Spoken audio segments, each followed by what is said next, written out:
Hello, my name is Antonia and this is Noel and we are from Boxtail Soup Theatre Company and we're back in our studio after being away again.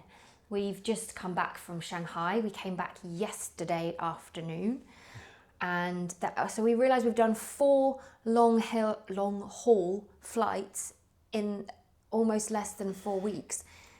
Yeah, not quite, but... I mean, it has felt like quite a lot, hasn't it? Because it has. Obviously going to LA and then coming back, you deal with the jet lag that way, and we didn't really have quite enough time to feel 100% back to normal. No, before we went off again. Went the other direction.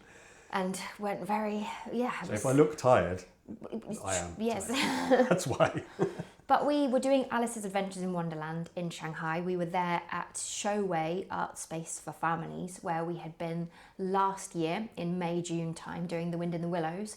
I believe that last year was their inaugural season, and so this was their sort of the second year of running. Mm-hmm. And we had a very nice time. It was. Yeah, we did. Yeah, I mean they look after us very nicely, and it's a very nice space.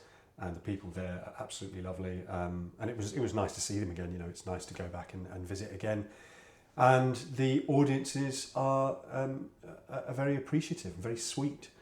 I think we might have said this before actually last time we visited, but they're quite good about I don't know, having certain rules about what they do and don't allow in the theatre. So you can't eat in there, and they ask everybody to take their shoes off before they come in, and so it creates an atmosphere of sort of... It's almost like a library. Exactly, yeah. Yeah, there's a slight reverence, which is quite... Little studious. Quite nice. But it's very sweet. And then there's the thing after the show where, which is... well, I'll come to that in a second, but there's a thing after the show where they like to take photographs. So that's all very organised, and it's very much expected as part of the performance. It's so in when the contract. when we finish the show, exactly, yeah. You come out and they've got tensor barriers up for everybody to line up, and you would come out in your Alice costume, and I would bring the White Rabbit puppet, and then they would queue up and have their photos taken with us. We were fortunate while we were there this time because we had probably a bit more time off than we did on our last visit. I don't think that's necessarily No, the was case. it just the I fact think that it was we just were that we were there there for longer. Yeah. Yeah, so we did get a chance to go and visit a few interesting places. But the other thing that we did, though... But all I was going to say before we move on to Okay. that was simply that we got a chance to go to the Shanghai Grand Theatre. Oh, yeah. And see a performance, oddly enough, based on the British programme Inside Number 9, which apparently has gone down very well in China. So they've now got an immersive performance being performed in Chinese by Chinese performers based on Inside Number 9. We happened to mention it to someone and they knew the producer, so they got us tickets and we were able to go and see this show. The only reason I mentioned it in connection with that was that solidified the idea to me that it's just expected to take photographs afterwards. Oh, afterwards. Because the whole cast of the show Yes. were there waiting for the audience. And the funny thing is in a way, the audience show their appreciation for the show in that space after. So in the theatre itself, you'll get quite a perfunctory applause. And then you get this photo call afterwards where everybody comes and they'll tell you how much they enjoyed it, and it was nice to see that is just because we thought it was cultural, but it was nice to see that it definitely was. It wasn't just that they I don't know, weren't enjoying what we were doing or something, which we knew they were enjoying it because obviously they tell you after in the photo call, but it was interesting to see that it is the same. Yeah, and it was, board. This is a big theatre, the Shanghai Grand. And it was a big audience, it was, It was exactly the same. exactly the same. So it's this very kind of polite but perfunctory, there we go, thank you very much, stop. And then they show appreciation again after. And they can kind of thank them individually then, yeah. And the producers were very keen for us to also get a photograph, and it was very sweet because we've got one and we'll put it up. The whole cast came to join in for the photo with us, which was terribly nice of them. I was handed a prop gun to pose with, and you were doing their number 9. Yeah, which at the time I thought I didn't quite click the two things together. But the Chinese have a system where they can count to 10 with one hand, I think. Yeah, it's very clever. Yeah, so, and I think that must be 9. I thought it was simply because it looked like a 9. I hadn't really put the 2 and 2 together. No, I think it must be because they were all doing that. Symbol for 9. And then one of the other, while we were there, we did performances obviously, and we did a workshop. And then one of the other things that we had to do was be part of a conference, which was a bit of a surprise to us. We hadn't really realised that we would be doing that. And it was an international arts conference. So it was the Shanghai International Arts Festival, I think, and this was a but the conference was... These were the keynote speeches that you were asked to Yeah, be so I was involved with. asked to be a keynote speaker. Why me? I'm not sure. I wonder if maybe we just needed to balance out the number of men and women who were doing the speeches or something. I have no idea. Anyway, me was asked to do a keynote speech.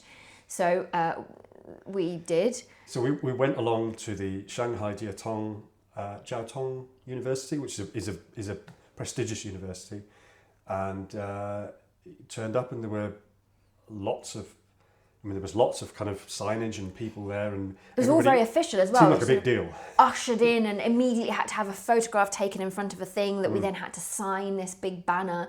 Then we were taken into another room where we were all presented with these very lovely gift bags with food and a coffee and things, and met some of the other keynote speakers who were all academics, or there was the lady from the children's festival in Croatia, yeah. which is the largest children's festival I think in the world. And then there were professors of various things, and then me. The kind of situation where if you were going to have imposter syndrome, not that you should, I did, but if you have imposter syndrome, then you probably would. Yeah, absolutely. And we'd written they'd asked us to weave in somehow something to do with how we felt about the digital age and how that was affecting or not audiences for theatre. So we'd written a speech that, luckily for us, I was the last to speak as well. Yeah, so you were the final keynote speaker who closed the conference. You absolutely smashed it. Thank you very much. Yeah, you did brilliantly. I mean, I think, to be fair, I think it's the one time also when, yes, obviously we had imposter syndrome, but it's the one of the times when being a performer is a massive help, because you don't get intimidated about the idea of standing up and speaking in front of people. Yeah. And so that wasn't a thing that made me nervous. Sure. I mean, we're very used now as well to working with whatever the situation presents itself to be and adapting to that as things change. Yes, because I suppose we have been thrown into all sorts of weird situations. But nonetheless, it has to be said that you did brilliantly. Thank you very much. And they were very pleased. They were pleased. Luckily for us, we got away with it anyway, and then had photographs afterwards. And so that was an interesting thing that we did. We also performed this show in an international school, a bilingual school, and they had this amazing theatre, complete with enormous lighting rig, which was probably too big for the space. Really, it was very loud because of the fans. But it was full with the primary school aged children, and they really enjoyed the show. It was very sweet. Yeah, it was lots of lovely laughter, and yeah, they had some great questions afterwards, and presented us with these bunches of flowers. Beautiful bunches of flowers, which brightened up our hotel room for the rest of the trip. So that was fun. And then along the other side of all of that, like you said, we had some time to ourselves. And yeah, so it was nice to do just a little bit more exploring. It's always a bit difficult because you're there for work, and because you can't completely relax about, you need to make sure that you're back in time to do this. You've got other bits and also, we were never quite sure that they weren't going to say, "Oh, would you mind doing this particular thing?" And also, yeah, the plans did shift slightly here and there, where they would. And obviously, we're contracted to them, so things beyond their control. Yeah, as well. exactly. So there were a couple of points where we thought we might go further afield, and we just didn't really have the time to do that. But nonetheless, we went to Shanghai Disney again, which was fun, which is a nice thing to do just because it's pretty cheap, really. Yeah, it is. It's very, very reasonably priced, unlike any other Disney anywhere else. Yeah, and you can get there on the metro from Shanghai, so you don't really even have to. You just have to get on the metro. Yes, exactly. It takes you all the way there. We took the high-speed train twice to different places.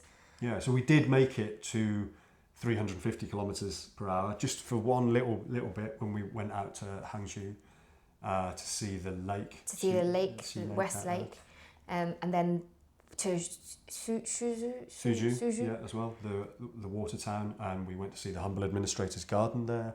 So we tried to sort of just make use of the time to explore a little bit more than we had had the chance to last time. Noel's doing brilliantly with his Chinese. He's ordering all of our coffees and teas in Chinese, then apologising for his Chinese, to which the response was, "Oh no, your Chinese is very good," which was very nice. Which is not true, but very kind of them. Yeah. Yeah, I mean, it was nice to be able to feel like you could, at the most basic level, just, you know, I think you did have brilliantly. some kind of like simple little conversation. And learned a bit of few a laugh with extra things as well when we were there. Like, I mean, it was mainly to do with, we can do cafe culture. Exactly, yeah. If you need somebody to go to a Chinese cafe and order you an oat latte, I'm your man. He's your man, yeah. Or a waffle. Or a waffle, yeah, coffee waffle. That was excellent. So we had a good time. We were, you know, it was a long trip, and it's nice to be home and not have to do any more long haul flights for a little while. Yes. I think we're glad of that. But yes, it was. We were very grateful. They're so accommodating and sweet, and everybody's so generous over there as well. Especially and very patient with the fact that we don't really speak very good Chinese. Mm-hmm. So that was that really. We are now back here. We'll sort our lives out a little bit, and then be back with you with the what we're doing next, our next project. But we'll talk about that next time.